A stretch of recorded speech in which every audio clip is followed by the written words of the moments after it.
అతిరథ మహారథుల సమక్షంలో ఉత్సాహం ఆనందాల హేళ మధ్య నిజంగా మాటలతో వర్ణించలేని క్షణాల మధ్య అటు ఆనందం ఉత్సాహం భావోద్వేగాలు కలిగిన క్షణాల మధ్య నారా చంద్రబాబు నాయుడు అనే నేను అంటూ కూడా సీఎం CEO ఆఫ్ ఆంధ్రప్రదేశ్గా ఆయన నిన్న ప్రమాణ స్వీకారం చేసిన సందర్భంలో పంచభూతాల సాక్షిగా అసలు ఏపీ దశ మారిపోయింది, చంద్రోదయం ఆవిష్కృతమైంది అని మొత్తం ప్రజానికం అంతా కూడా ఒక్క క్షణం పాటు అలా బిగబట్టి ఆ మూమెంట్ కోసం చూసిన సందర్భంలో అసలు నిజంగా మాటలు కూడా సరిపోవు ఆ క్షణాన్ని వర్ణించడానికి.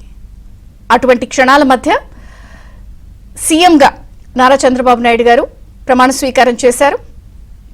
ఈరోజు ఆయన బాధ్యతలు చేపట్టబోతున్నారు తిరుమల దర్శనం అనంతరం. సామాన్యంగా అంటారు రౌతును బట్టే గుర్రం ఉంది అని అంటారు. అలాగే ఎవరైతే డ్రైవర్ ఉంటాడో ఆ వాహనాన్ని నడిపే తీరు బట్టే ఆ వాహనం తీరు తెన్నులుంటుంది. మరి అది గుర్రమైనా వాహనమైనా ఆఖరికి రాష్ట్రమైనా కూడా ఆ నడిపే వ్యక్తిని బట్టే అది ఆధారపడి ఉంటుంది. ఎప్పుడైతే అంబరాన్నంటిన ఉత్సాహం మధ్య అటు చంద్రబాబు గారు, జనసేన అధినేత పవన్ కళ్యాణ్ గారు, నారా లోకేష్, అలాగే దాదాపుగా అందరూ కూడా 24 మంత్రులతో సహా కొలువు తీరారు, కూటమి ప్రభుత్వం కొలువు తీరిందో ఇక మంచి రోజులు స్టార్ట్ అయ్యాయి, ఏపీ దశ మారే రోజులు మొదలయ్యాయి అని చెప్పి మొత్తం యావత్ ఆంధ్రప్రదేశ్ కూడా పులకించిపోయింది. ఇక ఈరోజు ఆయన నూతన సీఎంగా బాధ్యతలు స్వీకరిస్తున్నారు. సో ఆ క్షణాల కోసం చాలా 58 నెలల పాటు ప్రజలు కూడా అందరూ ఆసక్తిగా చూశారు. ఇక మొత్తానికి ఆ క్షణాలు వచ్చేసాయి. ఈరోజు తిరుమల దర్శనం అనంతరం సాయంత్రం 4:41 మధ్య సెక్రటేరియట్లోకి ఆయన ప్రవేశించి ఏకకాలంలో ఒకేసారి 5 ఫైళ్లపై ఆయన సంతకాలు చేయబోతున్నారు. అలాగే ఇప్పటికే కూడా కొత్త తరానికి అందలం ఇస్తూ సీనియర్లకి ప్రాధాన్యం ఇస్తూ చాలా చక్కగా క్యాబినెట్ని కూడా కూర్చారు. పోర్ట్ఫోలియోలు సాయంత్రం డిసైడ్ అవుతాయి. ఇందులో కూడా చాలా విశేషం ఉంది. కొత్త తరాన్ని చక్కగా ఎవరైతే కష్టపడ్డారో పార్టీ కోసం ప్రజల కోసం కష్టపడి జైలుకు వెళ్ళొచ్చిన వాళ్ళందరికీ కూడా ప్రాధాన్యత లభించింది. అలాగే ఒక క్యాబినెట్ అన్నప్పుడు సీనియర్లకు కూడా ప్రాధాన్యం ఉంటుంది కాబట్టి కొత్త తరానికి అందలాన్ని ఇస్తూ సీనియర్లకి ప్రాధాన్యతనిస్తూ కూడా చక్కగా క్యాబినెట్ కూర్చారు. 100కి 100 క్యాబినెట్ కూర్పుకు మార్కులు పడ్డాయి. సామాజిక సమతౌల్యం చక్కగా ఉందని చెప్పి అందరూ మాట్లాడుకుంటున్నారు. ఇక ఈరోజు బాధ్యతలు స్వీకరిస్తున్నటువంటి నూతన సీఎం చంద్రబాబు నాయుడు గారు ఏకకాలంలో 5 ఫైళ్లపై సంతకాలు పెట్టబోతున్నారు. ఏమిటి 5 ఫైళ్లు అన్నప్పుడు మెగా డిఎస్సిపై తొలి సంతకం. ఆయన ప్రచారం సందర్భంగా అనేక సార్లు కూడా మెగా డిఎస్సికి సంబంధించి ఆయన తన తొలి సంతకం అని చెప్పి ప్రచారంలో చెప్పిన సందర్భం ఉంది. అలాగే ఈ మెగా డిఎస్సికి ఎందుకు ఇంత ప్రాధాన్యత ఉందంటే గత ప్రభుత్వం తాము ప్రతి సంవత్సరం మెగా డిఎస్సి వేస్తామని చెప్పి హామీ ఇచ్చారు. అది ఆఖరికి దగా డిఎస్సిగా మిగిలిపోయింది. అది దగా డిఎస్సి అని చెప్పి సొంత చెల్లెలు షర్మిల గారే మాట్లాడిన సందర్భాలు మనం చూసాం. అలాగే ఆంధ్రప్రదేశ్లో నిరుద్యోగం ఏ స్థాయిలో కూడా పెరిగిపోయిందంటే గంజాయి క్రైమ్ రేటు కూడా తారస్థాయికి గత ప్రభుత్వ హయాంలో పెరిగిపోయింది. దానికి ప్రధాన కారణం నిరుద్యోగం, ఉద్యోగాలు లేకపోవడం. సో దాన్ని భర్తీ చేస్తూ మెగా డిఎస్సి అంటూ ఈరోజు ఆయన తొలి సంతకాన్ని ఫైల్పై పెట్టబోతున్నారు. ఇక్కడ ఒక విశేషం ఏమిటంటే ఆయన ప్రచార సందర్భంలో ఒక నిరుద్యోగ మహిళ ఆయనకు ఒక పెన్ ఇచ్చింది. అయ్యా మీరు రేపు ముఖ్యమంత్రిగా బాధ్యతలు స్వీకరిస్తే ఈ పెన్తో ఆ మెగా డిఎస్సి ఫైల్పై సంతకం చేయండి అని. కాబట్టి ఆ పెన్తో కూడా ఆయన సంతకం చేసే అవకాశం ఉంది. ఆ నిరుద్యోగ మహిళ ఆకాంక్షను తీరుస్తూ నిరుద్యోగ యువత హర్షాతిరేకాల వ్యక్తాల మధ్య ఆయన మెగా డిఎస్సిపై తొలి సంతకం పెట్టబోతున్నారు.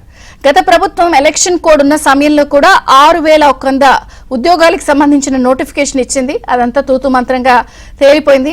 ఇప్పుడు దాదాపుగా 10,000 ఉద్యోగాలకు సంబంధించి వచ్చే అవకాశం ఉన్న నేపథ్యంలో మెగా డిఎస్సిపై తొలి సంతకం చంద్రబాబు గారు ఈరోజు పెట్టబోతున్నారు. 1. 2 ల్యాండ్ టైటిలింగ్ యాక్ట్ రద్దుకు సంబంధించిన సంతకం కూడా ఉంటుంది. సో ఇది కూడా గత ప్రభుత్వానికి సంబంధించి కొంప ముంచేసిన పరిస్థితి. సో ఆ దానిపై 2వ సంతకం. అలాగే పింఛన్లకి సంబంధించి మరొక సంతకం కూడా పెట్టబోతున్నారు. ఈ సంతకానికి సంబంధించి కూడా 2014-19 మధ్య ఆయన దాన్ని చేశారు. అట్లాగే దాన్ని గతంలో కూడా 200 నుంచి రూపాయలు పెంచిన సందర్భం. అలాగే ఇప్పుడు 4.0లో 3,000 నుంచి 4,000 చేయబోతున్నారు. దీనికి సంబంధించిన సంతకం కూడా పెట్టబోతున్నారు. రైట్, మనం చూస్తున్నాం బాబు ప్రమాణ స్వీకారంతో పులకించిపోయిన ఆంధ్రావని ఎంతో ఆశలు నెరవేర్చబోతున్న సమయంలో ఈ రోజు ఆయన ఇప్పుడు మనం లైవ్ చూస్తున్నాం, తిరుమల చేరుకున్నారు. తిరుమల దర్శనం అనంతరం ఈరోజు సాయంత్రం ఆయన బాధ్యతలు స్వీకరించబోతున్నారు. సతీ సమేతంగా ఆయన స్వామివారి దర్శనానికి వెళ్లారు.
రైట్, తిరుమల నుంచి చూసాం. సో మనం అనుకున్నట్టుగా ఆ స్వామి సన్నిధిలో ఆయన దర్శనం అనంతరం ఈరోజు సాయంత్రం 4:41 సెక్రటేరియట్ లో బాధ్యతలు తీసుకోబోతున్నారు. కాబట్టి మనం అనుకున్నట్టు మొదట మెగా డిఎస్సి, రెండోది ల్యాండ్ టైటిలింగ్ యాక్ట్ రద్దు, మూడోది పింఛన్ 4,000, ఇక నాలుగవది అన్నా క్యాంటీన్లకి సంబంధించిన ఏర్పాటు.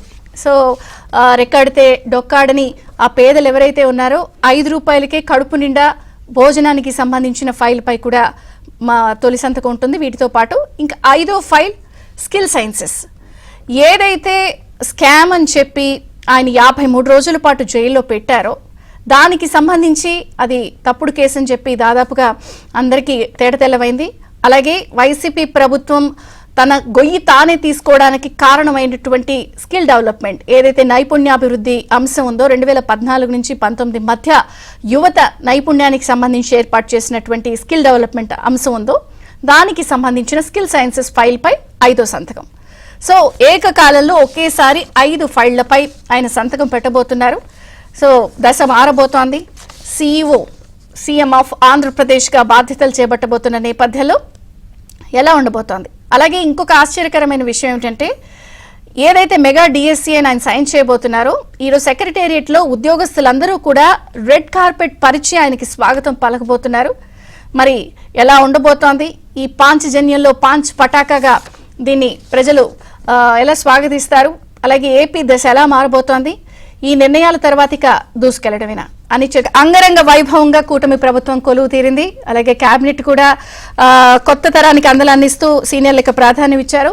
5 ఫైళ్లపై తొలి సంతకాలు చేయబోతున్నారు. ఇక ఎలా ఉండబోతోంది, ప్రజా పరిపాలన ఈ రోజు నుంచి స్టార్ట్ కాబోతోంది. ఇప్పుడే చూసాం మనం తిరుమలలో కూడా చంద్రబాబు గారు దర్శనం అనంతరం ఇక నూతన సీఎంగా ఆయన బాధ్యతలు చేపట్టబోతున్నారు. సాయంత్రం 4:41 అన్ని చర్చిద్దాం. మనతో పాటు జాయిన్ అయ్యారు సీనియర్ జర్నలిస్ట్ డివి శ్రీనివాస్ గారు, టీడీపీ జాతీయ ప్రధాన కార్యదర్శి కేఎస్ జవహర్ గారు, ఏపీటీఎఫ్ నుంచి మంజుల గారు, జనసేన నుంచి కుసింపూడి శ్రీనివాస్ గారు. అందరికీ స్వాగతం. డివి శ్రీనివాస్ గారు, యాజ్ జర్నలిస్ట్ మీతో ప్రారంభిస్తాను. ఏంటి ఎలా చూడాలి, చాలా అందరి ఆశల మధ్య ఎంతో అంగరంగ వైభవంగా కూటమి ప్రభుత్వం కొలువుదీరింది. ఈరోజు 5 ఫైళ్లపై సంతకాలు పెట్టబోతున్నారు. ముందుగా మీకు, ఏబిఎన్ వీక్షకులకు, ప్యానల్ పెద్దలకు అందరికీ గుడ్ మార్నింగ్. ఆంధ్రప్రదేశ్కి ఇక మంచి రోజులే వచ్చాయి అని చెప్పి పవన్ కళ్యాణ్ అన్న మాటలు వాస్తవ రూపం దాల్చాలని మనం కోరుకుందాం. ఎందుకంటే ఇవాళ ముందుగా కొత్త కేబినెట్ సహచరులకు, ముఖ్యమంత్రి చంద్రబాబు నాయుడుకి, అధికారంలోకి వచ్చిన తెలుగుదేశం పార్టీకి శుభాకాంక్షలు. జవహర్ గారికి కూడా, ఇటు శ్రీనివాస్ గారు, కొత్త కేబినెట్ మీరన్నారు. ఈరోజు ముఖ్యమంత్రి చంద్రబాబు గారికి ఉద్యోగులు రెడ్ కార్పెట్తో స్వాగతం చెప్తున్నారు. అమరావతి మహిళలు, రైతులు రెడ్ కార్పెట్ వేస్తున్నారు. సమస్యలు కూడా రెడ్ కార్పెట్తో స్వాగతం చెప్తున్నాయి. ఎందుకంటే ఇవాళ మున్నెన్నడూ లేనటువంటి సమస్యలు. విభజన నష్టం ఒక ఎత్తు, జగన్మోహన్ రెడ్డి చేసిన నష్టం మరో ఎత్తు అన్నమాట. వీటన్నిటినీ ఆయన మరి పరిష్కరించే సత్తా ఆయనకు ఉంది కాబట్టే ప్రజలు నమ్మి అధికారం అప్పచెప్పిన పరిస్థితుల్లో సవాళ్లు చంద్రబాబుకి కొత్త కాదు. సవాల్ చంద్రబాబుకి ఎదురు కాదు, చంద్రబాబు సవాళ్ళకి ఎదురెళ్తాడనమాట. మరి ఎప్పుడు సవాళ్ళు ఎదురైనా సక్సెస్ ఆయన వైపే అన్నమాట. ఇప్పుడు ఈరోజు మొదటగా పెడుతున్నటువంటి 5 సంతకాలు 5 వర్గాలకి, ఏది అటు రైతులకు ల్యాండ్ టైటిలింగ్ యాక్ట్ రద్దు, మెగా డిఎస్సి యువతకు, తర్వాత మహిళలకు, తర్వాత కార్మికులకు, ఆ స్కిల్ సైన్సెస్ కానీ 5 వర్గాలకి 5 సంతకాలు నిజంగా పాంచ్ పటాకానే. మీరు పాంచజన్యమో ఏదో అన్నట్టున్నారు. మరి గతంలో కూడా చేశారు ఆయన 5 సంతకాలు. 2014లో కూడా పింఛన్ పెంచారు.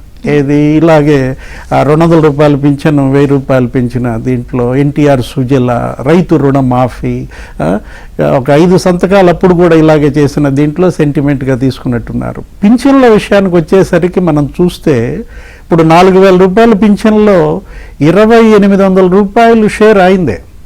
అంటే 71% షేర్ అనమాట. అసలు పింఛన్లు ప్రారంభించింది ఎన్టీఆర్, 100% షేర్ ఆయనకే ఇవ్వాలి, అది వేరే విషయం. కానీ రాజశేఖర రెడ్డి పెంచిందేమో 125 రూపాయలు, జగన్మోహన్ రెడ్డి పెంచటమేమో దశల వారీగా. ఆయన ఏం చేసిన దశల వారీగానే, అవినీతి అయినా సరే, సంక్షేమం అయినా సరే, ఏదో 250 పెంచుకుంటూ వచ్చారు. ఆయన 1000 రూపాయలు. అందరూ కలిపి చేసింది 28% ఉంటే 72% షేరు చంద్రబాబుది అనమాట. అంటే ఆయనకి 70% అంటే బాగా ఇష్టం. ఏది అటు అభివృద్ధిలో కానీ, పోలవరం కూడా 72% చేసినట్టున్నాడు. జన్మభూమి కూడా ఆయన అంతే, ఏది 70-30 అంటాడు. ప్రజలు 70% కట్టండి, 30% ప్రభుత్వం ఇస్తుంది అంటూ రాష్ట్ర అభివృద్ధిలో 70% భాగం చంద్రబాబుదే అన్నమాట. ఆయన అభివృద్ధికే పెద్ద బాలశిక్షగా చూడాలా.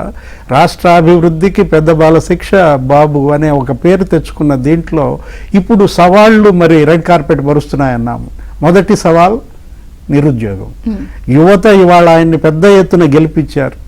పూర్తిగా ర్యాలీ అయింది యువత అంతా కూడా ఆయన వెంట, పవన్ కళ్యాణ్ వెంట. 30% అన్ఎంప్లాయ్మెంట్ ఉంది, ఏది గ్రాడ్యుయేట్స్లో. దాన్ని మరి ఆయన చేయాలంటే తీసుకున్న మొదటి సంతకం ఏంటి? ఇప్పుడు ఇక్కడ మెగా డిఎస్సి మీద తీసుకున్నారు. మెగా డిఎస్సిలో ఎన్ని ఉద్యోగాలు భర్తీ చేస్తారో జవహర్ గారే చెప్పాలన్నమాట. ఏది 6000 భర్తీ చేస్తాడా? షర్మిల వాళ్ళన్న ఇంత తిట్టింది, చంద్రబాబు 22,000 అన్నావు కదా, మరి నువ్వు 7,000 భర్తీ చేస్తావని తిట్టిన దీంట్లో 13,000 పోస్టులు భర్తీ చేస్తారా? దాని పేరు మెగా డిఎస్సి కాబట్టి మరి యువత కూడా బాగా ఎదురు చూస్తోంది. పెద్ద ఎత్తున భర్తీ చేస్తారు. మెగా డిఎస్సియే కాదు, జాబ్ క్యాలెండర్ కూడా ప్రతి ఏడాది విడుదల చేస్తానన్న దీంట్లో యువత ఆశల సాఫల్యం కోసం ఈ ప్రభుత్వం కృషి చేస్తుంది. అందుకని ఏంటంటే ఒక రకంగా చాలా హై ఎక్స్పెక్టేషన్స్ మధ్య గవర్నమెంట్ ఫామ్ అయింది.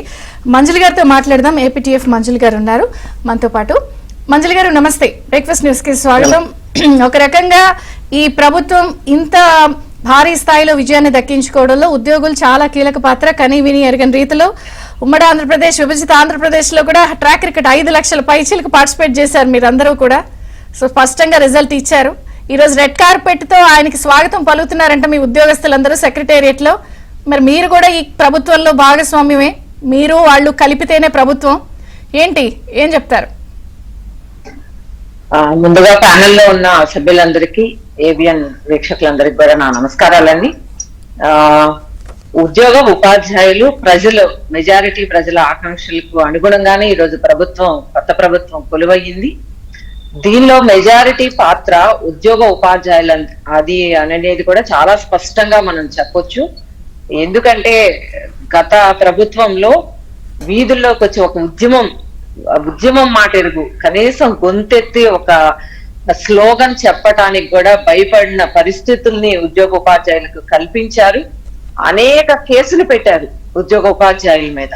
మరి ఇలాంటి పరిస్థితుల్లో అంటే ఉద్యోగ ఉపాధ్యాయులు ఒక ఊపిరాడని పరిస్థితుల్లోకి వెళ్ళారు గత ప్రభుత్వంలో.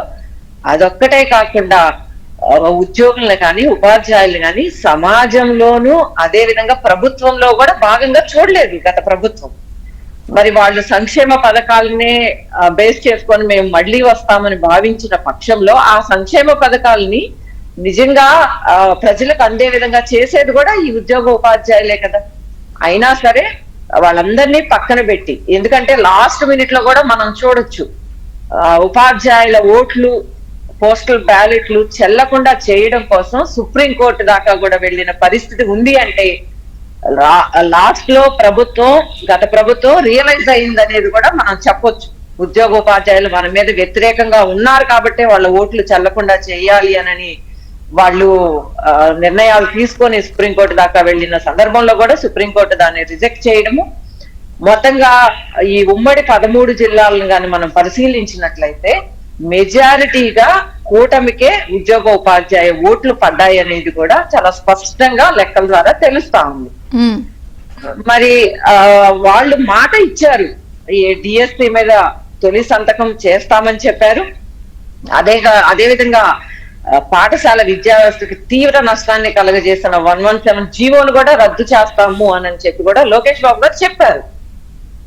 ఈ 117 జీవో వలన గత 2 సంవత్సరాల్లో గాని మనం తీసుకున్నట్లయితే దాదాపు 10 లక్షల మంది పిల్లలు ప్రభుత్వ పాఠశాల నుంచి ప్రైవేట్ పాఠశాలకు వెళ్ళిన పరిస్థితి కూడా ఉంది.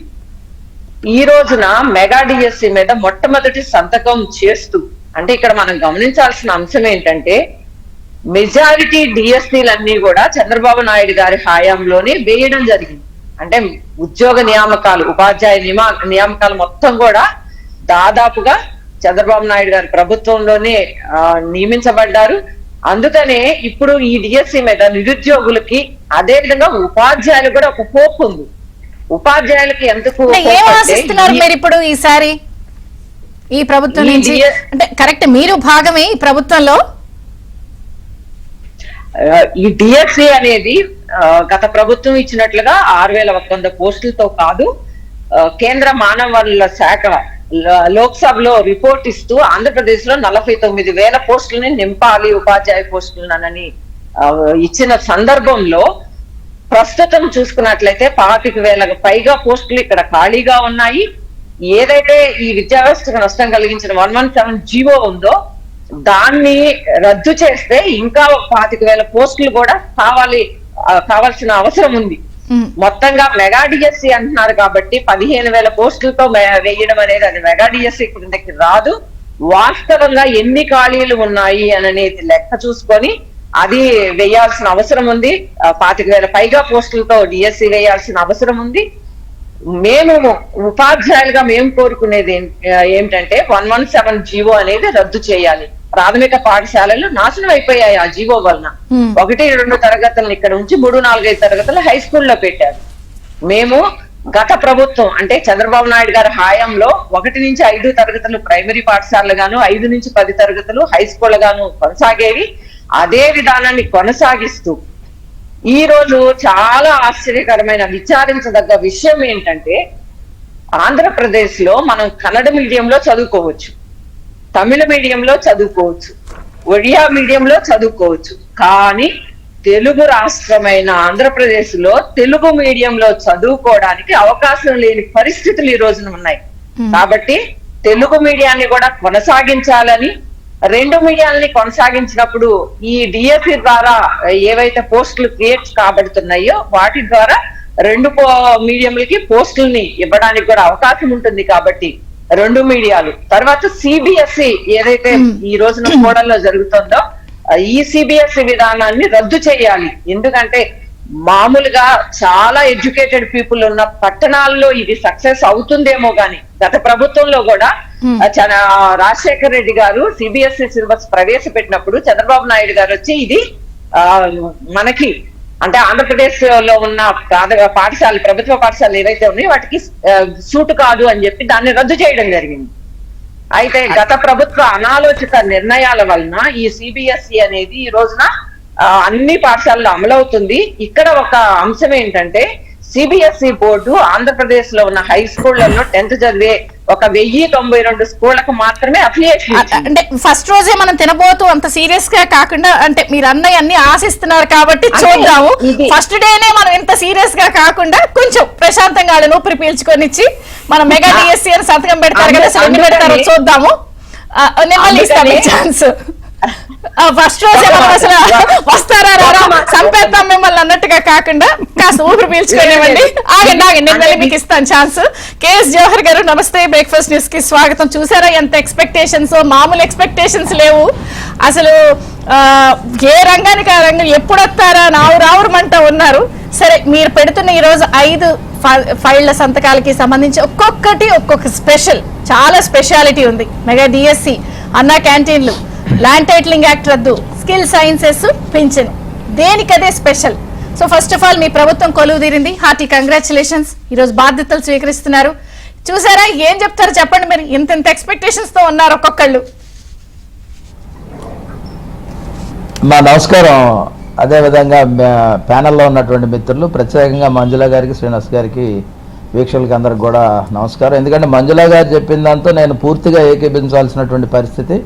ఈ రాష్ట్రంలో ఏదన్నా ఒక వ్యవస్థ బాగుపడాలంటే ఆ వ్యవస్థకి పునాది అయినటువంటి విద్యా వ్యవస్థను పటిష్టం చేయాల్సినటువంటి పరిస్థితి ఉంది. గత ప్రభుత్వం విద్యా వ్యవస్థని ఒక ప్రయోగశాలగా చేసినటువంటి సందర్భం కానీ, ఎక్కడ క్లాస్ రూమ్ టీచింగ్ అనేది నెగ్లిజెన్స్ అనేది జరగడం కానీ, దాంతోపాటు 117 ఏదైతే బడుల విలీనం సంబంధించి చెప్తా ఉన్నారో, ప్రాథమిక విద్యా వ్యవస్థ మొత్తం కూడా సర్వనాశనం ఆంధ్రప్రదేశ్లో అయినటువంటి పరిస్థితుల్లో దాని పునర్నిర్మాణం కోసం ఖచ్చితంగా మెగా డిఎస్సీ అనేది ఉపయోగపడుతుంది. దాంతోపాటు 117 కూడా రద్దు చేయమని మేము కూడా అడిగాం. తప్పకుండా దాని మీద త్వరలోనే ఒక నిర్ణయం వస్తుంది. దాంతోపాటు నిన్న ఛానల్లో చూశాను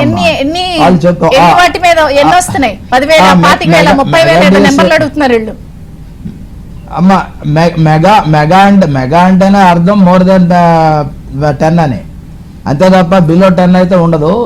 నాకు కూడా ఉన్నటువంటి సమాచారం మేరకు 15,000 పైనే ఉంటుంది తప్ప 15,000 లోపు అయితే ఉండదు. ఎందుకంటే ఈరోజు విద్యా వ్యవస్థలో ప్రమోషన్స్ మీద కానీ, అదేవిధంగా మెర్జింగ్ ఆఫ్ స్కూల్స్ విధానంలో కానీ కోల్పోయినటువంటి పోస్టులు, రద్దు చేసినటువంటి పోస్టులు, దాంతోపాటుగా ఏదైతే కేంద్రం నుంచి వచ్చేటటువంటి పోస్టులు ఇవన్నీ కూడా కలుపుకుంటే గతంలో సర్వశిక్ష అభియాన్ అని, ఆపరేషన్ బ్లాక్ బోర్డ్ అని ఇలా రకరకాల పేర్లతో ఉన్నటువంటి పోస్టులన్నీ కూడా తిరిగి రాష్ట్రానికి రావాల్సినటువంటి అవసరం ఉంది. దాంతోపాటుగా ఆర్థికంగా ఉపాధ్యాయుడు చేసే కన్నా కానీ వ్యవస్థలో ఉన్నటువంటి సమాజ వ్యవస్థని పటిష్టం చేయడానికి విద్యా వ్యవస్థను పటిష్టం చేయాల్సినటువంటి అవసరం ఉంది. 1964లోనే కొఠారి కమిషన్ విద్యా వ్యవస్థ మీద అనేక సూచనలు, సలహాలు ఇచ్చినటువంటి పరిస్థితి. ప్రతి క్లాస్ రూమ్కి, ఎందుకంటే ఎలిమెంటరీలో కూడా సబ్జెక్ట్ టీచర్ ఉండాలి. ఎందుకంటే మల్టీ క్లాస్ టీచింగ్ అనేది ఎక్కువైపోయిన తర్వాత పిల్లల మీద కాన్సన్ట్రేషన్ లేకుండా పోయినటువంటి పరిస్థితుల్లో మల్టీ క్లాస్ టీచింగ్ కన్నా కూడా ప్రతి సబ్జెక్టుకి కూడా ఒక టీచర్ ఉంటే విద్యా వ్యవస్థ బాగుంటుంది. దాంతోపాటుగా ఈరోజు రాష్ట్రంలో ఈ ప్రత్యేక ప్రయోగశాలకు, ఎందుకంటే బైజూస్ అని, తర్వాత వర్చువల్ క్లాస్ రూమ్స్ లేకుండా, డిజిటల్ క్లాస్ రూమ్స్ లేకుండా కేవలం నాడు నేడు ఏదో చేశామనేసి వాళ్ళ కాంట్రాక్టర్లకు చేసినటువంటి లబ్ధి నుంచి ఇప్పుడు ఖచ్చితంగా ఈ విద్యా వ్యవస్థని పెట్టడానికి బైజూస్ లాంటి పనికిమాలిన వ్యవస్థలు కాకుండా ఈరోజు గతంలో virtual class rooms, digital class rooms Chandrababu Naidu గారు ఏర్పాటు చేశారు. వాటిని పునర్నిర్మించాలి. బడికే పోదాం అనే విధంగా ఆడపిల్లలకు సైకిళ్ళు ఇస్తే సైకిల్ కూడా తీసుకెళ్ళి ఎక్కడ పెట్టారో మనందరం కూడా చూసాయి. తుప్పెట్టిపోయినటువంటి పరిస్థితుల్లో బాలిక విద్యను ప్రోత్సహించడానికి బేటీ పడావో అనే ఏదైతే నినాదం ఉందో, బేటీ బచావో బేటీ పడావో అనే నినాదం ఏదైతే ఉందో, మా ఉమ్మడి వేదికగా కూడా మేము ఖచ్చితంగా దాని మీద ప్రాధాన్యతనిస్తాం. మహిళా ఉపాధ్యాయులు కూడా ఉండే విధంగా కూడా ఉండాల్సినటువంటి అవసరం. శ్రీనివాస్ గారు ఒక మాట అన్నారు, రెడ్ కార్పెట్ పెట్టి స్వాగతం పలుకుతుంటే సమస్యలు కూడా రెడ్ కార్పెట్ తో పలుకుతున్నాయి. అప్పులు 11 లక్షల కోట్లు, వడ్డీలు 65,000 కోట్లు, పరిశ్రమలు లేవు, ఇన్నున్నాయి. అమ్మా దాని గురించే రెడ్ కార్పెట్ పరిచింది ముళ్ళ మీద. ఆ నడిచేదంతా మాకు తెలుసు. ఆ రాళ్ళు కింద ఉన్నాయి, ముళ్ళు కింద ఉన్నాయి, వాటన్నిటిని కూడా మేము ఏ విధంగా రిమూవ్ చేసుకోండి. ఎందుకంటే పైకి కనపడేంత రంగులో లేకపోతే పైకి కనపడేంత రెడ్ కార్పెట్ మాకైతే లేదని మాకు తెలుసు. ఈ రాష్ట్రం దాదాపుగా 5 లక్షల కోట్ల పైగా ఒక సిస్టమ్ అంటూ లేదు. అన్ని వ్యవస్థలో కూడా నాశనం అయినటువంటి పరిస్థితి. అన్ని వ్యవస్థలని కూడా కూనర్లింపజేసి ఏ వ్యవస్థని కూడా సరిగా లేనటువంటి పరిస్థితి మాకు తెలుసు. ఈరోజు చంద్రబాబు నాయుడు గారైనా మేమైనా సరే ఎవరమైనా సరే ఆలోచన చేసేది ఏ విధంగా పునర్నిర్మాణం చేయాలి. కూల్చడం ద్వారా వాళ్ళు ప్రారంభిస్తే బాగు చేయడం ద్వారా మేము ప్రారంభిస్తా ఉన్నాం. ఈరోజు రాష్ట్రంలో మీరు గమనించే ఉంటారు, అమరావతి పునర్నిర్మాణం కోసం మళ్ళీ తిరిగి అక్కడ ఉన్నటువంటి పొదలు చెట్లు అవన్నీ కూడా తీసివేసి మళ్ళీ తిరిగి ఏ విధంగా పునర్వైభవం తేవాలనే దాని మీదే మా జరుగుద్ది. దాంతోపాటుగా చంద్రబాబు నాయుడు గారు అదృష్టం ఏంటంటే ఆయన ముఖ్యమంత్రిగా రావడం మనందరూ అదృష్టంగా మేము భావిస్తూ ఉన్నాం. ఈరోజు కేంద్రంలో కూడా ఆయన పాత్ర ఏ విధంగా ఉంది, అదేవిధంగా రాష్ట్రానికి రావాల్సినటువంటి దానిలో బార్గెనింగ్ కెపాసిటీ, ఎందుకంటే బేరమాడే శక్తి మాకు ఈరోజు ఖచ్చితంగా ఉంది. ఆ బేరమాడే శక్తి ద్వారా ఈ రాష్ట్రాన్ని బాగు చేసుకోవడం అనేది మేము ఖచ్చితంగా చేస్తాం. దాంతోపాటుగా ఏదైతే స్కిల్ సైన్సెస్ కానీ అదేవిధంగా పెన్షన్స్ కానీ దాంతోపాటుగా మిగతా హామీలు అన్నా క్యాంటీన్ కానీ ఇవన్నీ ఏ విధంగా చేయాలనే దానికి కొంచెం టైం బౌండ్ అనేది ఖచ్చితంగా ఉండాలి. ఇందాక చెప్తాం మధ్యలో ఆపాను, ఒక ఛానల్లో రాత్రి ఒక డిబేట్ ఏదో మామూలు పెట్టి వీళ్ళు ఏం మాట్లాడతారని చూస్తే ఆ ఛానల్ వాళ్ళు చెప్తా ఉన్నారు, సంవత్సరానికి 60,000 కోట్ల రూపాయలు అప్పులు తీర్చాలి, ఇవన్నీ అలా చేస్తారని. చేసింది నువ్వే కదా, అప్పులు చేసింది నువ్వే, తిప్పలు పెట్టేది నువ్వే. ఈరోజు ఏ విధంగా చేస్తారని అన్నప్రాసన రోజు ఆవకాయ పెట్టమనే టైప్లో తయారైనటువంటి పరిస్థితి ఉంది. ఖచ్చితంగా మాకు ఒక అవగాహన ఉంది.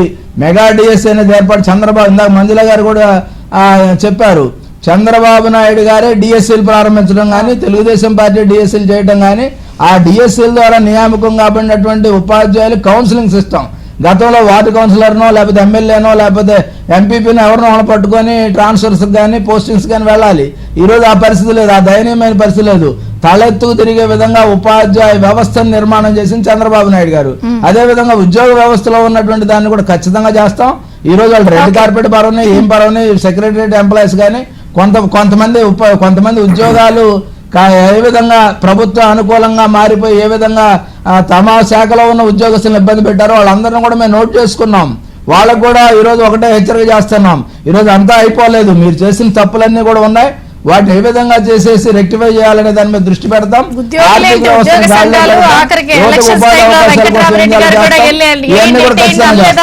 గుర్తు చేస్తా ఊరికే అవన్నీ మీరు ఇంకా ఆ డిపార్ట్మెంట్ కాదు, వెంకటరామరెడ్డి గారు అన్నారు, ఊరికే జస్ట్ గుర్తు చేస్తున్నా అంతే.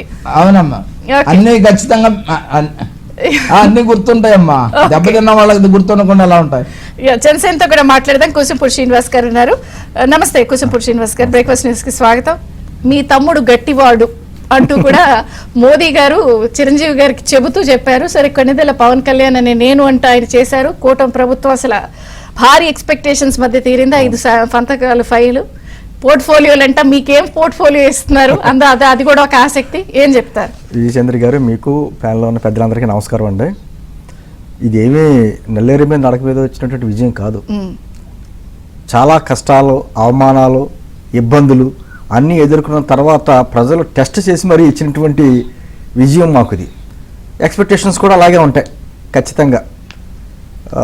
మీరు పాంచజన్యం ఎందుకు పేరు పెట్టారు? పాంచజన్యం అంటే ఏంటో తెలుసా మీకు? శ్రీకృష్ణుడి చేతిలో ఆయుధం, అది శంఖం. అది అంటే ఈ రోజున శంఖం పూరిస్తున్నారు అనమాట. ఖచ్చితంగా ప్రజలు కూడా వారి ఎక్స్పెక్టేషన్స్ మా మీద పెట్టిన బాధ్యతలు తగ్గట్టుగా మమ్మల్ని గమనిస్తూ ఉంటారు. ఇప్పుడు ఏం జరుగుతున్నారు, ఏం చేస్తున్నారండి. సరే, ఇందాక మెయిన్ సబ్జెక్ట్ అంతా వచ్చింది విద్య మీద, టీచర్ల మీద, వీటి మీద వచ్చింది కాబట్టి మేడం గారు కూడా అదే చెప్పారు కాబట్టి ఆవిడ ఆవేదన అది. ఎందుకంటే గత ప్రభుత్వం అంతా విద్యా వ్యవస్థని విప్లవాత్మక మార్పులు తెచ్చాము అంటే స్కూల్కి బయట రంగు వేయడమే పెద్ద విద్యా వ్యవస్థలో మార్పు అనేటువంటి చూపించారు.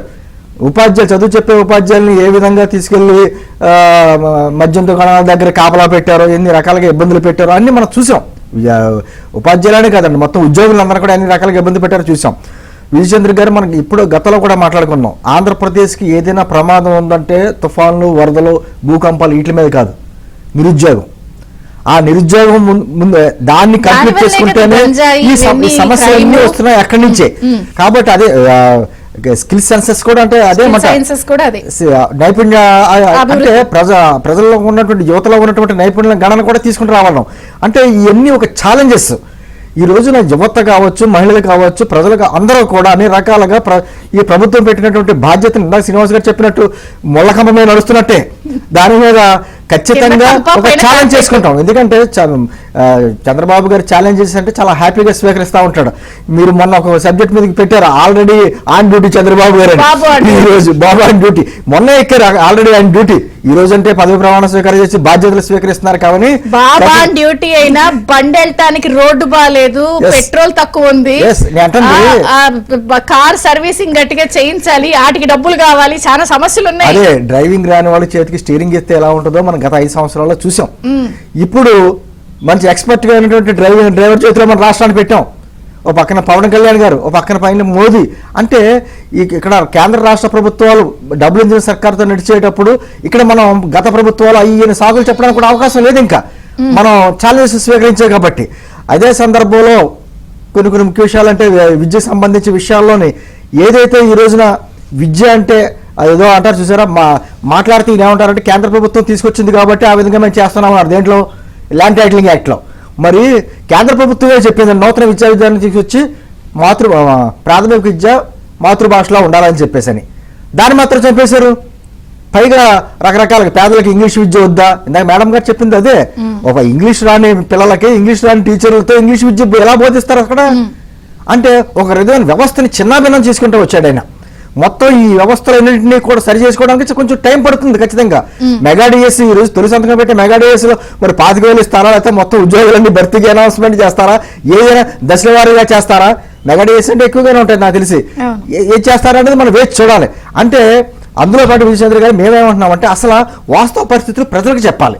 వైట్ పేపర్ ప్రతిదీ కూడా ప్రతి శాఖలో, ముఖ్యంగా ఆర్థిక శాఖ అప్పులు అనేది మన 11 లక్షల కోట్లు ఉన్నాయా, 12 లక్షల కోట్లు ఉన్నాయి, ఎంత ఉంది, ఏ అప్పులు ఉన్నాయి, ఏ తనఖాలు పెట్టారు, అన్ని కూడా పెట్టవలసిన అవసరం ఉంది. వాళ్ళకి సంబంధించిన మాధ్యమాల్లో చూస్తే వాళ్ళే అప్పులు ఎంత ఉన్నాయి, వడ్డీలు ఎంత కట్టాలి, లెక్కలు చెప్తున్నారు. అదే ఇప్పుడు అదే తర్వాత ఉపాధ్యాయులు మొత్తం భర్తీ ఎన్ని ఉన్నాయి, ఖాళీలు ఎన్ని ఉన్నాయి, అన్ని కూడా ఒక వైట్ పేపర్, ఏ డిపార్ట్మెంట్కి ఆ డిపార్ట్మెంట్కి వైట్ పేపర్ రిలీజ్ చేసి ప్రజలకి వాస్తవాలు చెప్పవలసిన పరిస్థితి ఉంది. లేకపోతే ఎన్నో ఆశలతో ఉన్న వాళ్ళు మనం క్వశ్చన్ చేస్తారు, ఇదిగో నిజమైన అప్పు ఎంత ఉంది, ఇన్ని ప్రభుత్వ ఉద్యోగులకు ఖాళీలు ఇన్ని ఉన్నాయి అనేది చెప్పవలసిన బాధ్యత ఇప్పుడు ఈ ప్రభుత్వమే ఉంది. అదే సందర్భంలో ల్యాండ్ టైటిలింగ్ యాక్ట్ రద్దు, దాన్ని ఎన్ని రకాలుగా అంటే ల్యాండ్ టైటిలింగ్ విషయంలో మేము ఇలా చేసాం అలా చేసాం అని చెప్పేసి ఆయన ఫోటోలు పెట్టుకుని ఎంత మభ్యపరిచాడో, ఇది కేంద్ర ప్రభుత్వం ఇచ్చింది, నీతి ఆయోగ్ సపోర్ట్ చేసిందని చెప్పి మాయమాటలు చెప్పాడో, అదేవిధంగా నీతి ఆయోగ్ మేము చెప్పలేదు అనే విషయం కూడా చెప్పింది.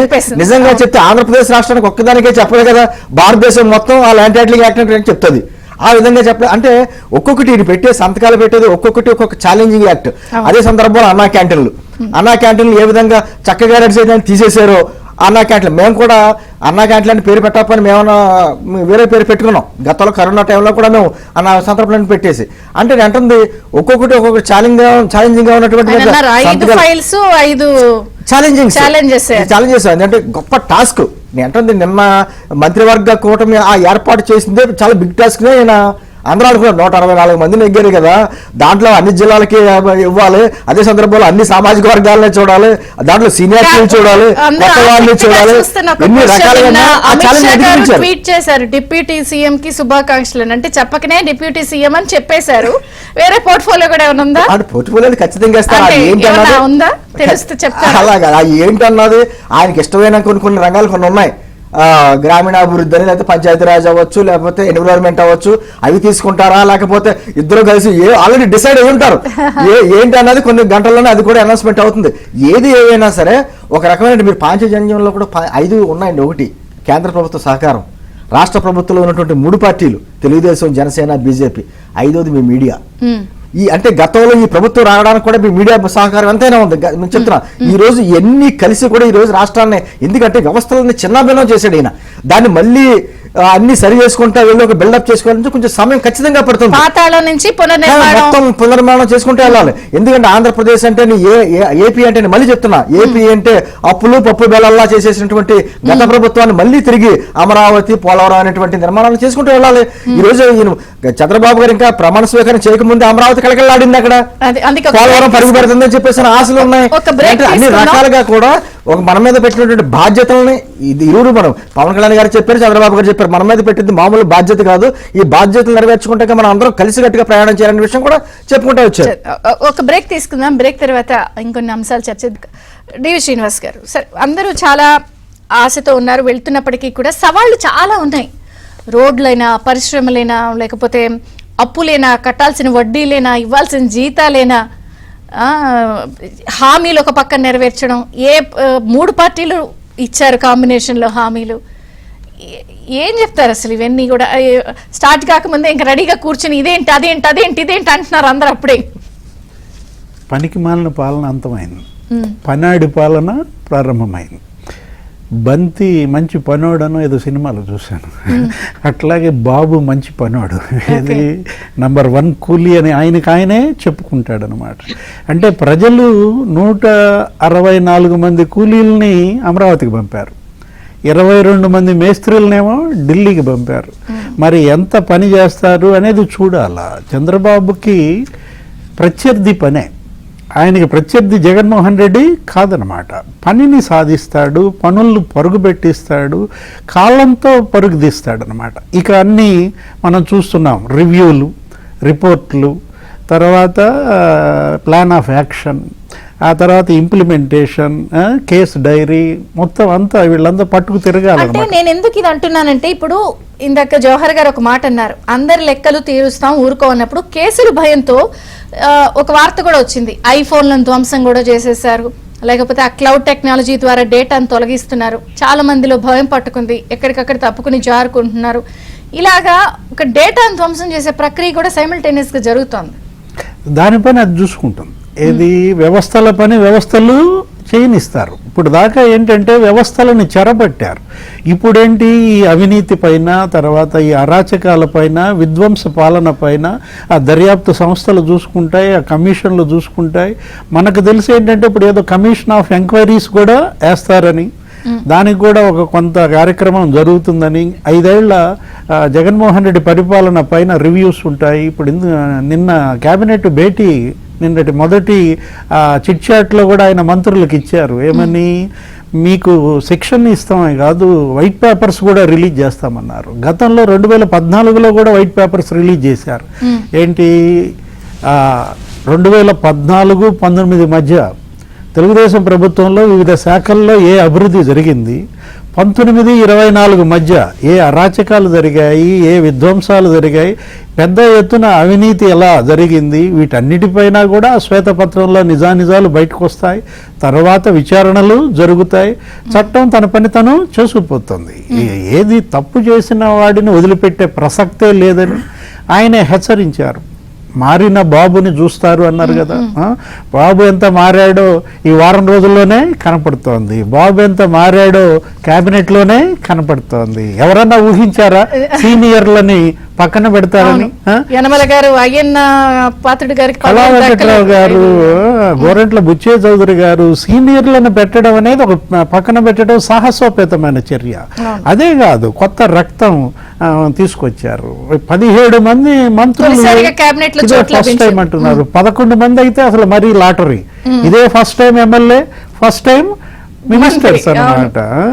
ఈ కొత్త జనరేషన్, కొత్త బ్యాచ్ ఒకటి ప్రారంభమైందన్నమాట. తెలుగుదేశంలో నాకు తెలిసి 83 బ్యాచ్ అంటారు, తర్వాత 94 బ్యాచ్ అంటారు, అంటే పయ్యావుల కేశవ్, నరేంద్ర ఈ బ్యాచ్ అన్నమాట.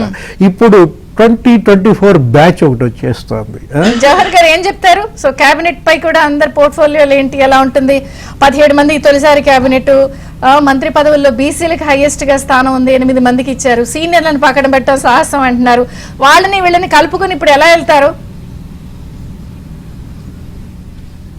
ఇప్పుడు ఆషామాషిగా తీసుకున్నటువంటి నిర్ణయాలు అయితే కాదమ్మా ఇవి. ఎందుకంటే ఆచితూచి చంద్రబాబు నాయుడు గారి అనుభవంతో తీసుకున్న నిర్ణయాలు.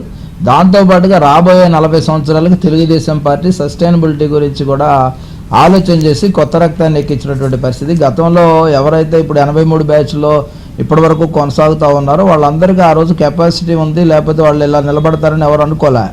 ఆ రోజు సక్సెస్ అయినటువంటి ఏదైతే ఫార్ములా ఉందో అదే సక్సెస్ ఫార్ములా ఇప్పుడు తీసుకోవడం జరిగింది. ఖచ్చితంగా ఏంటంటే రాబోయే 40 సంవత్సరాలకు తెలుగుదేశం పార్టీకి ఏ విధమైనటువంటి జవసత్వాలు కూడినటువంటి యువతని, అదేవిధంగా ఫ్రెషర్స్ని, సీనియర్స్ని మేళవింపుతో కూడినటువంటి ఒక క్యాబినెట్గానే దీన్ని అభివర్ణించాలి తప్ప ఎవరినో పక్కన పెడతామేమన్నది. సీనియర్ సేవలు ఇప్పుడు నాకు సీట్ ఇవ్వలేదు, సీట్ ఇన్నంత మాత్రాన వేరే పార్టీ ఇదో లేకపోతే ఇంకోటో కాకుండా ఈ పార్టీలోనే ఏ విధమైన ఆ స్థానం ద్వారా ఏ విధంగా పార్టీని అవును అమ్మా, ఇవన్నీ కూడా ఎందుకంటే ఇప్పుడు పక్కన పెట్టినారనేసి వాళ్ళని ఏదో పక్కన పెడతాం కాదు, వాళ్ళ సేవలు వేరే రకంగా వినియోగించుకుంటారు తప్ప పార్టీకి ఏమి ఇది ఉండదమ్మా. ఇప్పుడు యనమల గారి సేవలు యనమల గారిని వినియోగించుకుంటారు, రాజప్ప గారి సేవలు రాజప్ప గారికి, అదేవిధంగా కళా వెంకట వీళ్ళందరూ కూడా వినియోగిస్తారు. ఆ రోజు 83లో వీళ్ళందరూ మంత్రులుగా కానీ స్పీకర్లుగా కానీ వచ్చినప్పుడు ఆ రోజు నందమూరి తారక రామారావు గారు చేసినటువంటి ఏదైతే విజయవంతమైనటువంటి ఒక ప్రయోగం ఉందో అదే ఫార్ములాని ఇక్కడ పెట్టినటువంటి సందర్భం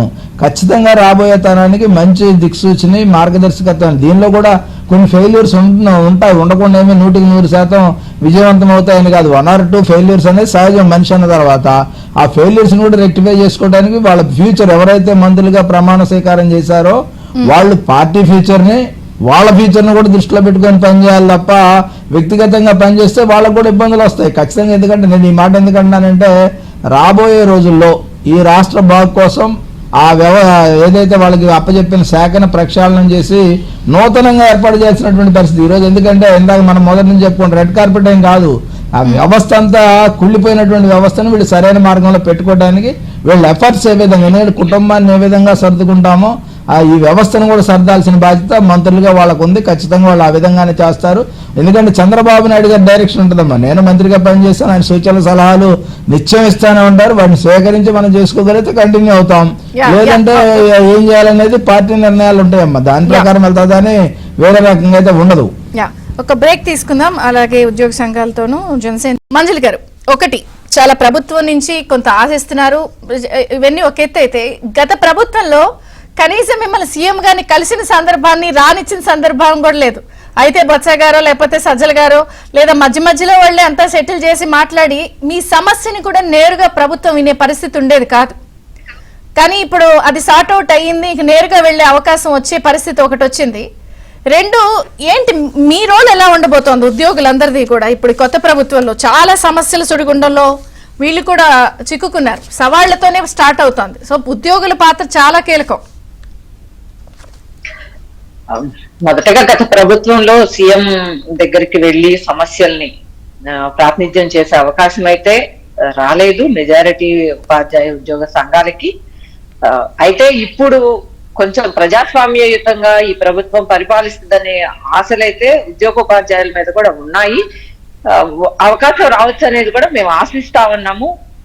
మా సూచనలు సలహాలు ఏదైనా ఉంటే విద్యా వ్యవస్థలో అవి తీసుకుంటూ కానీ సంస్కరణలు ప్రవేశపెడితే అందరూ బాగానే ఉంటుంది. అయితే మీరు ఇందాక అంటూ ఇప్పుడే గవర్నమెంట్ వచ్చింది, మీరు ఇంత హోప్స్ అని అనేది మీరు గమనించినట్లయితే నేను మాట్లాడిన మాటలో ఎక్కడా కూడా ఆర్థిక భారం లేదు. అంటే పిఆర్సీలు డిఏలు అడగలేదు. మేము ఈ రోజున విద్యా సంవత్సరం ప్రారంభం అవుతుంది కాబట్టి ఇమీడియట్ గా ఇవి చేసుకోలేకపోతే ఏది ఈనాడు 10th క్లాస్ పిల్లలు సిబిఎస్ఈకి వచ్చేసారు. మరి సిబిఎస్ఈ బోర్డు లో ఎగ్జామ్స్ రాయలేని పరిస్థితి వాళ్ళకు ఉన్నప్పుడు అది ఆల్టర్నేషన్ ఉండాలి కదా వాళ్ళకి. అది రెండే అడిగాం మేము. మెగా డిఎస్సి ఇస్తున్నారు కాబట్టి 25,000 పోస్టులు ఇప్పటికి ఉన్నాయి, వాటిని నింపాల్సిన అవసరం ఉంది. రెండోది 117 జీవో రద్దు. ఈ 2 అంశాలే మేము అడుగుతా ఉన్నాము. ఎందుకంటే ఈ రోజు పెట్టే 5 ఫైళ్లలో కూడా అన్నా క్యాంటీన్ కానివ్వండి, పింఛన్స్ కానివ్వండి చాలా ఆర్థిక భారంతో కూడుకున్నవి. వాటిని మేము అడగలేదు. ఎక్కడైనా ఒక రాష్ట్ర అభివృద్ధి అనేది ఆ రాష్ట్రం విద్యలో సాధించిన అభివృద్ధిని బట్టే ఉంటుంది. అందుకనే ముందు విద్యా వ్యవస్థలో ఇమీడియట్ గా చేయాల్సిన వాటిని మేము సరిచేయమని అడుగుతా ఉన్నాము. అంతకు మించి ప్రభుత్వం మీద తీవ్ర ఒత్తిడి తీసుకొచ్చి పనులు చేయించుకునే విధానం కాదు. మేము చాలా ప్రజాస్వామ్యయుతంగా ప్రభుత్వం పరిపాలిస్తుంది అనే నమ్మకంతోనే ఈ రోజున ఉద్యోగ ఉపాధ్యాయులు ఓట్లేసి గెలిపించారు. ఆ విధంగానే పరిపాలన చెయ్యాలనేది ఇమీడియట్ గా ఎందుకు నేను ఇంత స్ట్రెస్ చేస్తున్నానంటే, కర్నూలు జిల్లాలో ఒక పాఠశాల తీసుకున్నట్లయితే 543 మంది పిల్లలుంటే వాళ్ళు 5 పాఠాలు చెప్తున్నారు. వాళ్ళకి 300 పిల్లలు ఉన్న కాడ ఒక్క టీచరే ఉన్నారు. మరి ఇలాంటి పరిస్థితుల్లో వాళ్ళకి నాణ్యమైన విద్య అందే పరిస్థితి లేదు కదా. ఇప్పుడు ఈ రోజున విద్యా సంవత్సరం ప్రారంభమైతే డిఎస్సి వేసిన దాకా కూడా అక్కడ నియామకాలు ఉండవు. అందుకని ఏదైతే వాలంటీర్ వ్యవస్థ గతంలో అంటే పాఠశాలల్లో వాలంటీర్లు, గత ప్రభుత్వం పెట్టిన వాలంటీర్లు కాదు, పాఠశాలల్లో వాలంటీర్ వ్యవస్థని చంద్రబాబు నాయుడు గారు ప్రవేశపెట్టారు. ఆ వాలంటీర్ వ్యవస్థను కొనసాగిస్తూ పాఠశాలల్లో సింగిల్ టీచర్ పాఠశాలల్లో కనీసం 2 టీచర్లను ఉంచి ఎక్కడైతే నీడి ఉందో అక్కడ టీచర్లని కానీ ఈ వాలంటీర్లను కానీ పెడితే కొంత ఆ విద్యా వ్యవస్థ బాగవుతుందనే ఉద్దేశం తప్పితే వేరే ఉద్దేశం లేదు. మేము ఉద్యోగ ఉపాధ్యాయులుగా ఈ ప్రభుత్వానికి అన్ని విధాలుగా సహకారం అందిస్తాము. గత ప్రభుత్వం కూడా అందించాం, ఈ ప్రభుత్వానికి కూడా అందిస్తాము. అయితే ఏంటంటే మా సూచనలు ఏదైనా పరిగణలోనికి తీసుకొని వాళ్ళు పరిపాలన చేస్తే బాగుంటది అనేది ఉద్యోగ ఉపాధ్యాయులుగా మా ఆశ. కోసంపూడి శ్రీనివాస్ గారు, సామాన్యంగా ఒక ప్రభుత్వం మారినప్పుడు ఒక ఉత్సాహం ఎంత ఉంటుందో, ఇప్పుడు మీరు మారిన తర్వాత బాధ్యత టెన్షన్ కూడా ఎక్కువ ఉంది. ఖచ్చితంగా. దానికి గత 5 ఏళ్ళు జరిగిన విధ్వంసం, అప్పులు, ఖజానా లేకపోవడం, ఇన్ని రకాల ఇబ్బందులు ఉన్నాయి. ఒకటి విజయచంద్రకి పరదాల సీఎం పోయాడు, పనిచేసే సీఎం వచ్చాడు, ఇదే ప్రజల నమ్మకం. నేను అంటుంది ఇప్పుడు ఈ రోజు పెట్టి 5 సంతకాలు ఏదైనా డిఎస్సి కావచ్చు, లేకపోతే పెన్షన్స్ కావచ్చు, అన్నీ కూడా డబ్బుతో కూడినవే. కాబట్టి ఈ రోజు నా రాష్ట్రంలో ఉన్న ఆర్థిక పరిస్థితి మనకు కొంత తెలుసు మనకేంటన్నది. అదే సందర్భంలో యువతకి ఉపాధి అవకాశాలు కల్పించాలంటే పరిశ్రమలు రావాలి. ఈ రోజున ఖచ్చితంగా ఆంధ్రప్రదేశ్లో ఉన్నటువంటి కూటమి ప్రభుత్వాన్ని చూసి పారిశ్రామికవేత్తలు వస్తారు, పరిశ్రమలు పెడతారు. కానీ వాళ్ళు పరిశ్రమలు స్థాపించి అది మళ్ళీ జనరేట్ అవ్వడానికి కొంచెం టైం పడుతుంది. ఈ లోపుగా మనకు రావాల్సిన ఆర్థికంగా నిలబడడానికి ఏం చేయాలన్న దాని మీద కూడా కొంచెం దృష్టి పెట్టాలి. ఎందుకంటే వీటితో పాటు కూటమిలో బీజేపీ కూడా ఉంది కాబట్టి ఏవైతే 140 కేంద్ర రంగ ప్రభుత్వ సంస్థలు ఉన్నాయో అవి కూడా కొంత వస్తాయి. అంటే అవి రావాలి, దాంట్లో కేంద్రం నుంచి మనకు రావాల్సిన నిధులు తీసుకుంటూ రావాలి. అన్నిటికంటే ముఖ్యంగా పక్కన విభజన హామీల ప్రకారం మనకు రావాల్సినటువంటి విభజన 9th షెడ్యూల్ 10th షెడ్యూల్ ఉన్నాయి. మనకి పక్క రాష్ట్రం నుంచి తీసుకురావాలి. తర్వాత ఏమో పక్క రాష్ట్రం నుంచి మనకు రావాల్సినటువంటి విద్యుత్ బకాయిలు ఉన్నాయి. ఏదో రకంగా ఈ రకంగా మొత్తం ఓ పక్కన సంపద సృష్టించుకుంటానే, ఆదాయాలు పెంచుకుంటానే మనం ముందుకు వెళ్తేనే ఈ హామీలన్నీ ఇచ్చుకుంటారు. ఎందుకంటే ఆల్రెడీ ఇంకా సంతకం కూడా పెట్టలేదు. మా హామీలను నెరవేరుస్తారు, వాళ్ళు నెరవేరుస్తారు, మా దానికి శ్రీలంక అయిపోద్దన్నారా, మీరు ఇచ్చిన హామీలకు ఏమైపోతుంది అనేటువంటి మాటలు కూడా మాట్లాడుతున్నారు. అంటే ఇవన్నీ చేసుకుంటా ఉంటారంటే పక్క నుంచి ఇవన్నీ విభజన హామీలు అన్ని సాధించుకుంటా, కేంద్రం నుంచి సహకారం పొందుకుంటా ఉంటా. అదేవిధంగా మనకి ఇక్కడ ఉన్న కూటమి ప్రభుత్వం వచ్చేటువంటి పారిశ్రామికవేత్తలు ఖచ్చితంగా వస్తారు. ఎందుకంటే ఎవరైనా సరే ఒక రాష్ట్రంలో ఉన్నటువంటి ఒక పారిశ్రామికవేత్త వచ్చి పెట్టుబడి పెట్టాడంటే ఆ రాష్ట్రంలో ఉన్నటువంటి ముఖ్యమంత్రి ముఖారవిందం చూసి పెట్టాడండి, అక్కడ ఉన్నటువంటి రాజకీయ వాతావరణం చూసి పెడతాడు. ఖచ్చితంగా ఇప్పుడు అటువంటి వాతావరణం ఉంది కాబట్టి పరిశ్రమలు వస్తాయి, యువతకు ఉపాధి దొరుకుద్ది. ఏవైనా సరే ఈ ఛాలెంజింగ్ వ్యవస్థలు మనం వెళ్తున్నామంటే ఇవన్నీ కూడా అంటే ఒక అద్భుతమైనటువంటి క్యాబినెట్ ఉంది కాబట్టి అదే సందర్భంలో నాయకుడు కూడా అద్భుతమైనటువంటి నాయకుడు ఉన్నాడు. అదే సందర్భంలో పవన్ కళ్యాణ్ అనేటువంటి వెనకాల నిజాయితీ గల నాయకుడు ఒకడు ఉన్నాడు. వీళ్ళంతా అద్భుతమైన కూర్పుతో ఉంది కాబట్టి మంచి రోజులు వస్తే ఆల్రెడీ దిశ మారింది, ఖచ్చితంగా దశ కూడా మారుతుంది. ఈ ఆంధ్రప్రదేశ్ యొక్క ఫేట్ కూడా మారబోతుంది. అంటే ప్రజలు ఏవైతే హోప్ పెట్టుకున్నారో ఆ హోప్కి ఖచ్చితంగా 2029 ఎన్నికలకు వచ్చేటప్పటికి ఆంధ్రప్రదేశ్ అనేది ఒక అద్భుతమైన రాష్ట్రం, మిగతా దేశం అంతా ఇటువైపు చూసేలాగా మాత్రం ఖచ్చితంగా పనులు ఉంటాయి. ఒకటి ఛాలెంజింగ్ ఉంది. డివి శ్రీనివాస్ గారు, ఛాలెంజెస్ ఉన్నాయి, అంత ఈజీ కాదు, అయినా కూడా సెట్ చేస్తాం, మాకు విజన్ ఉందో, రూట్ మ్యాప్ ఉందన్నప్పుడు నిన్న ప్రతిపక్షంలో ఉన్నటువంటి మిథున్ రెడ్డి గారు, విజయసాయి రెడ్డి గారు చెప్పకనే కొన్ని ప్రెస్ మీట్లు పెట్టి సింబాలిక్ గా వీళ్ళని ఏం చేస్తాం, వీళ్ళ ఎట్లా అనేది కూడా మన సూచాయిగా ఫీల్డర్స్ చెప్తున్నారు. రాష్ట్రపతిని కలుస్తాం, వినతి పత్రం ఇస్తాం, అసలు ఇది రౌడీ రాజ్యమా, ఇదేంటి అసలు ఈ గోళ అని అంటున్నారు. అంటే చూచాయిగా వాళ్ళు ఒక డైరెక్షన్ లో వెళ్తున్నారు, వీళ్ళకి కూడా ఛాలెంజెస్ విసురుతున్నారు. 60 నెలలు వాళ్ళు భరించారు, 6 రోజులు వీళ్ళు భరించలేకపోతున్నారా? 6 రోజుల్లోనే సజీవ దహనాల, 6 రోజుల్లోనే శిరోముండనాల, 6 రోజుల్లోనే గ్రామ బహిష్కారాల. ఏంటంటే వాళ్ళు అక్కడే తప్పు చేస్తున్నారు. తెలంగాణలో కేసీఆర్ కనీసం 100 రోజులు ఓపిక పట్టండి అని పిలిపించాడు. జగన్మోహన్ రెడ్డి మరి ఎందుకు నా పిలిపివ్వలేకపోతున్నాడు అర్థం కావట్లేదు. ఇంకొక ముఖ్య విషయం, ఏది మెగా డిఎస్సి, 14 డిఎస్సీలు పెట్టిన ముఖ్యమంత్రి అసలు దేశంలో లేడు. ఇది రేపు పెట్టబోయేది 14వ డిఎస్సి. ఇందాక మనకి మంజుల గారు కూడా అన్నారు హైయెస్ట్ డిఎస్సి ఆయనకి ట్రాక్ రికార్డ్ అని. ఉమ్మడి రాష్ట్ర ముఖ్యమంత్రిగా పెట్టాడు 9 డిఎస్సీలు, తర్వాత మళ్ళా ఇంకో 3 డిఎస్సీలు పెట్టాడు. ఇట్లా 2 లక్షల మంది ఉపాధ్యాయులను నియమించిన ముఖ్యమంత్రి లేరు. అంటే ఏ విధంగా ఉపాధికి ఈయన ప్రాధాన్యత ఇస్తాడు అనేది నిజంగా ఒక గొప్ప అంశం అన్నమాట. మనం వైండప్ చేద్దాం. చంద్రబాబు గారు దర్శనం పూర్తి చేసుకున్నారు, కాసేపట్లో బయటకు వస్తారు, మీడియాతో ఏమైనా మాట్లాడతారేమో, మనం వెయిట్ చేద్దాం. సో మనం వైండప్ చేద్దాం. చెప్పండి జవహర్ గారు, ఏంటి మీ పాయింట్ ఏంటి? క్లోజ్ చేద్దాం. 1994 డిఎస్సిలో కూడా నేను కూడా చంద్రబాబు నాయుడు గారు వేసిన డిఎస్సితోనే ఉద్యోగంలోకి వచ్చినవాడిని అమ్మా, టీచర్ గారు అయితే. ఎందుకంటే అదే డిఎస్సీల ద్వారా మేము అందరం ఉద్యోగాలకు వచ్చి కాబట్టి రాబోయే రోజు ఖచ్చితంగా బ్రహ్మాండంగా ఉంటుంది. కొంచెం ఓపిక పెట్టి అందరూ కూడా చేసేటటువంటి అభివృద్ధికి సహకరించమని కోరుతా ఉన్నాం. థ్యాంక్ యూ జవహర్ గారు. ఆల్ ది బెస్ట్ అండి, ఆల్ ది బెస్ట్. కోసపూడి శ్రీనివాస్ గారు మీకు థ్యాంక్ యూ. డి శ్రీనివాస్ గారు, మంజుల గారు థ్యాంక్స్ ఫర్ జాయినింగ్. ఇది బ్రేక్ఫాస్ట్ న్యూస్. అప్డేట్స్ కొనసాగుతాయి, చూస్తూనే ఉండండి ABN.